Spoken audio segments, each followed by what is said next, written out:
Hello 9th class के बच्चों, कैसे हैं आप लोग। तो सर इस वीडियो में हम लोग आज जानेंगे what is the difference between distance and displacement. मेरी बात को ध्यान से सुनिएगा। मान लीजिए for example Shizuka is moving from A to B.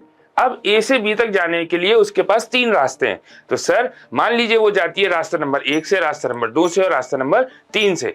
अब मुझे जानना है कि उसके लिए डिस्टेंस क्या होगा। सुनो मेरी बात, ध्यान से सुन लेना। Distance is the total path length between initial and final point, यानी कि जहां से जहां तक जा रहे हो, शिजुका जहां से जहां तक जाती है उस रास्ते की, जिस रास्ते से जाती है उस रास्ते की टोटल लंबाई को आप नाप दीजिए। Whatever be the answer of लंबाई will become the answer of distance. दूसरी बात, डिस्टेंस की ऐसा यूनिट क्या होगी। अरे सर डिस्टेंस है क्या, लेंथ ही तो है।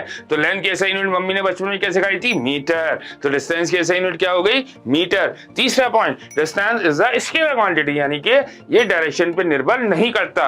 लास्ट पॉइंट सबसे ज्यादा इंपॉर्टेंट पॉइंट, कि डिस्टेंस रास्ता बदलने पे बदल जाता है। यानी कि अगर शिजुका रास्ता नंबर 1 से जाती है, 2 से जाती है, 3 से जाती है, तो तीनों से जाने पर उसके डिस्टेंसेस के आंसर्स अलग अलग आएंगे। यानी कि distance is the path dependent quantity. अब देखें डिस्प्लेसमेंट। तो सर डिस्प्लेसमेंट क्या होता है, displacement is the shortest distance between initial and final point, यानी कि जो इनिशियल और फाइनल पॉइंट के बीच का जो सबसे छोटा रास्ता होगा उसी रास्ते की लंबाई को हम क्या बोलेंगे, डिस्प्लेसमेंट। ऐसा यूनिट ऑब्वियसली मीटर हो जाएगी। कैसी क्वांटिटी है, वेक्टर क्वांटिटी। एंड रास्ता बदलने पे डिस्प्लेसमेंट नहीं बदलता। क्यों, क्योंकि ये शॉर्टेस्ट है, यानी कि displacement is the path independent quantity. Okay, I hope समझ में आया होगा।